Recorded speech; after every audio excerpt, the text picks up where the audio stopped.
Will democracy survive the next couple of years?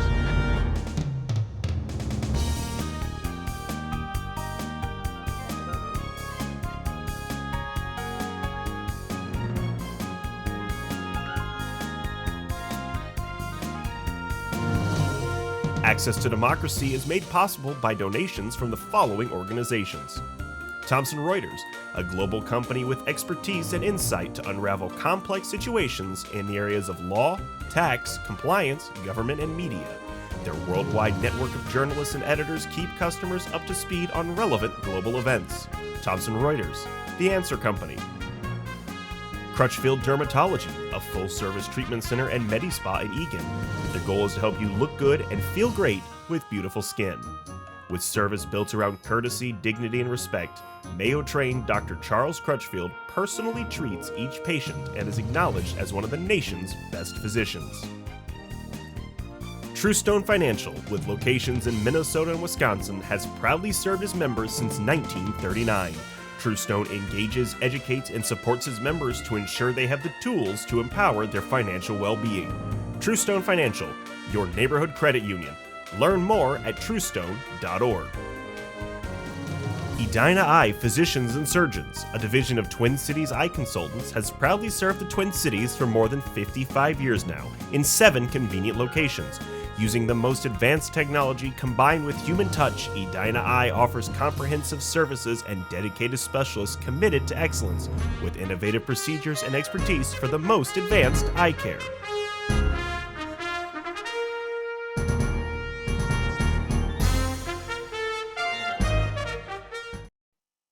Hello and welcome to Access to Democracy. I'm Bill Raker, guest host for this edition of the program. We're glad to have you joining us today. Our guest is Doron Jensen. Doron is founder and owner of Jensen's Food and Cocktails, a supper club in Eagan, and Jensen's Cafe in Burnsville. Doron, a longtime businessman and civic leader in both of those communities, was recently honored by being named Business Person of the Year for 2021 by the Burnsville Chamber of Commerce. Welcome, Doron, and congratulations. Thank you very much, Bill, and welcome to the program as well as the co-host. Thank you. Yeah, Doron is a repeat guest on our program. He's very well known, very popular with our audience as well as with the communities. And Doron, let's talk about your being honored with the Business Person of the Year. How do you feel about that? Well, I mean, I'm really honored to get that award. I think I accept it on behalf of the industry. I think that the hospitality industry, hotels, restaurants, and alike, had a really tough year, and I think that we did as well. And it was nice that those who choose that award gave it to someone in our industry, because it was very difficult, and just getting through it was exceptional. There were many challenges for many of us during the lockdown, but especially for the hospitality industry, the restaurant industry. And one of the criteria that was considered when you were named to this honor was how well you remained engaged with and committed to your employees and to the business and to the communities. So what kinds of challenges did that pose for you, and how did you deal with those? Well, I think that, first of all, was just what was happening, on or about March 15th, I believe, is when the order came out. It had become a reality, and leading up that week that something was going to happen. And, we had to figure out what's going to happen here. It was entirely unknown. What was known is that we were probably going to cease operations. What it was going to look like and when was totally up in the air. But it soon became apparent that we were going to be able to operate if we just served our food to go. A lot of restaurants decided not to do that. And I think it was a critical move, a critically good move, I guess, to go with that. It wasn't really a money maker. It wasn't a way to cash flow, but it was a way to keep the food cooking, to keep serving our regular guests, and as important as anything, to employ as many staff as we could. It wasn't many, but I tell you, it really was. It was worth doing, and in fact, we fed our staffs, weekly, or we had different specials that we did through the course of that time, so we were able to keep our staff fed while they went off on unemployment. A good portion of the staff, anyway. So, that was the big part, was doing that takeout, keeping the restaurant open. Even though we weren't seating anyone, no one could come into the building. We took all the food out to the cars. So it was very different, but I'm very glad that we followed through with that. Well, you're to be congratulated for the commitment that you had to keep your operations going. We learned a lot of things because of the pandemic, and I was curious, what were some of the things that you and your staff learned in this environment that enabled you to get through it successfully, and maybe you're bringing some things out of that learning exercise that you'll continue to use in your operations. Could you talk about that? Yeah, well, I would say that the big thing was your online presence, your ability to communicate with your guests. You couldn't just, what would you say, give everybody a phone call or something like that. So having an internet presence, both with our website, keeping the information up with what was going on, and then obviously then with the ordering, we moved on to we added a platform to our website where you could just go on and actually completely order your food, pay for it. It would be sent to us. So that whole computer online presence was the big change. And I would say that we had a C+ in that department to start with. It wasn't like we didn't already have that. We had a good, actually an ex-employee of mine who actually works in Colorado now, does all our social media, and having her was just absolutely it was so important. She knew the restaurant, she knew the inside, she knew us, and she knows the whole online thing. So we were just constantly doing things to communicate and upgrade that whole online presence. So that's, in a nutshell, that was the biggest change, and that brought to us.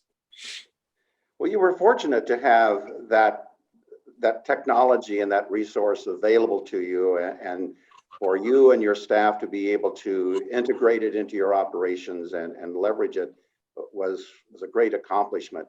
Will that technology and that process remain as a part of the operations going forward? Absolutely. It reinforced being able to communicate with that general public that's your customer, that's interested in you. It was there beforehand, obviously, but it really kind of helped you understand where you stood. And none of that should change. We will continue with the online platform to order. I think the customer at large became good at that too, and that you don't always want to necessarily go out and eat. Sometimes maybe you just want to pick up and have it at home. So definitely continuing that, and have stronger presence online. Computers and this whole internet business is here to stay, and you got to stay up with it. you gotta try to work with it, help it, have it help to your advantage as much as you can. Well, you did leverage the new technology that you employed, and even if it had challenges, you made it work well for you. Were there some other challenges that you faced in the lockdown and the pandemic that you were able to overcome and that will stay with you beyond the use of this new technology? Oh, having a positive attitude. I mean, you just gotta be dealing with the realities that, the true realities that are going on. This pandemic, we started just in a free fall. It was, probably a good 45 days before there appeared to be any help on the horizon in the form of money, because what we did have was expenses, and what we didn't have was really any meaningful sales. So we were just chewing through the cash we had. And, I have to say that we were in a good position early in any year. We're always in our best cash position, but that was eroding quickly in free fall, I might have to say. And so just the whole reaching out to your biggest, your landlord, your banker, and working out how we were going to do this when we just didn't know how long this was going to go. Is this 30 days? Is this 60, 90? Is this 6 months? We just didn't know. So, it just trying to stay informed, listening to, whether it be the news and what really helped and always has helped. And it exponentially showed the importance of your chamber, of your, like in our case, the Minnesota Restaurant Association, National Restaurant Association.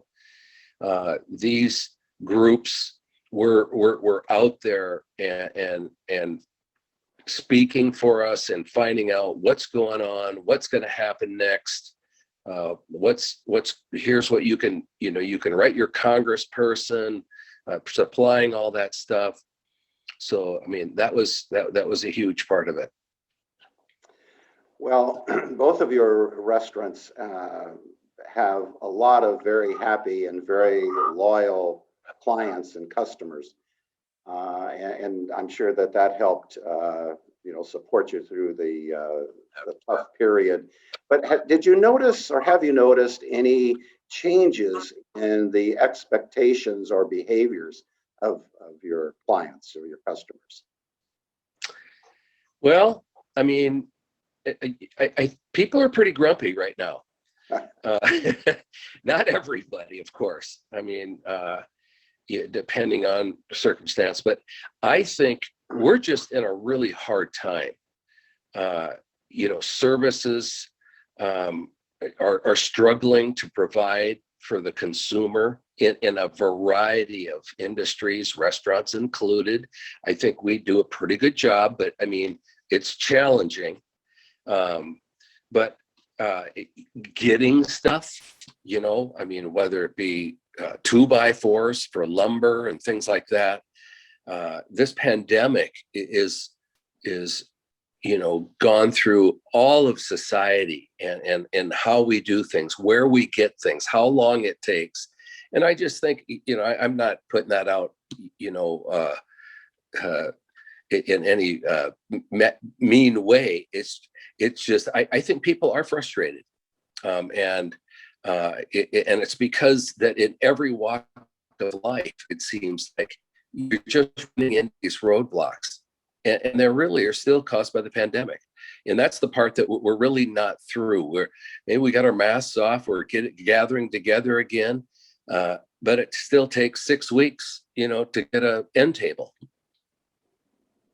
That's remarkable. The supply chain has been affected in so many ways. by the lockdown and the virus. We're talking with Doron Jensen, proprietor of Jensen's Cafe in Burnsville and Jensen's Food and Cocktails in Eagan. Doron, both of those restaurants, those operations are very successful, but they have different formats. They kind of run a little different business model in each of them. Do you distinguish between the two of those for us? Well, yeah, the Jensen's Cafe, is heavy, and most of our business is in the day part, 8 to 2 o'clock, 8 a.m. till 2 p.m. is most of the business that we do. The Jensen's Food and Cocktails in Eagan is primarily more of a dinner operation, even though we do serve lunch as well. But the primary part, the largest part of our business is probably 4 to 8 at night. The Jensen's Cafe, I heard once of are you food for fuel or are you food for entertainment? And so the cafe may be a little bit more, there's some entertainment value in what we do there, but maybe more for food for fuel. You're getting your breakfast, it's the end of the fast. You're having, you're having your morning meal. But dinner, it's a more special occasion. You're getting together family. You might be celebrating your birthday or your anniversary. That goes beyond, getting food for fuel. So a way that one person once talked about it, I thought it was an interesting way to look at the restaurant business and the way people use our food. Yeah, it is fascinating. You've had an extensive career in the restaurant business, and you've celebrated a number of milestones and successes. Were there some of the things that you've learned throughout your career that helped you through this difficult time and in continuing the operations of your business during the pandemic? Well, sorry, I'm going dark on you here. It's my computer screen is kind of helping provide light on my face. Certainly I would have to say that, when I'm coming up on, 40 years in management, 45 years or so just in the restaurant business, it was just almost everything. I needed all of everything that you'd learned to this point. But I think important as anything is just always the willingness to learn, that you don't know it all just because, let's say, you're this tenured long time restaurateur or whatever. You're just constantly learning, constantly looking at things. I go to other restaurants. I'm not looking to see if I'm better than them or not. I'm looking for what are they doing that I'm not doing, that I can take away here. That's besides getting my own food for fuel. That's all I'm looking for in another restaurant. If I'm doing some evaluating, it's not being critical. It's just being, hey, I sure like what they're doing there. I think we could do that. So this whole pandemic, I mean, my gosh, there was no procedure, no policy, no game plan really for such a thing. I mean, it was just like the end of your existence, if anything. I mean, you're staring down the barrel of people can't eat here now, literally. I never thought I'd see the day that because people gather and crowd into your restaurant, that is exactly why you can't be open. And that was just really, that was the part that was just hard to fathom, because people breathe, so it was really having to look out there and, problem solve, of course, stay open, take care of your customers, take care of your employees, and maybe that's probably the two main stays, and that was by staying open. These places that didn't stay open are finding it one hell of a time to get back open because there's just no staff. You're just trying to get back on your feet. So I'm glad we did. And, we accomplished taking care of both. And that included when we opened up at 50%. People stayed closed even through that. And we could do 75, 80% of our business, even though we could only seat half the restaurant. Weekdays you don't fill it. We added a patio in certain times of the year, so we were able to make up seats that we would normally not have. So, that's in a nutshell. Just staying creative, figuring out what to do from day to day, using everything that you know. But boy, it was a new challenge altogether. Well, that's a great perspective and experience to share with our viewers and listeners, as well as those people who might be contemplating a career in the hospitality industry or working in the restaurant business. Do you have any advice for somebody who might be listening and considering a career in that field? Sure. I mean, you gotta love to serve people. That being able to live with a mantra that the customer is always right can't be hard for you to swallow.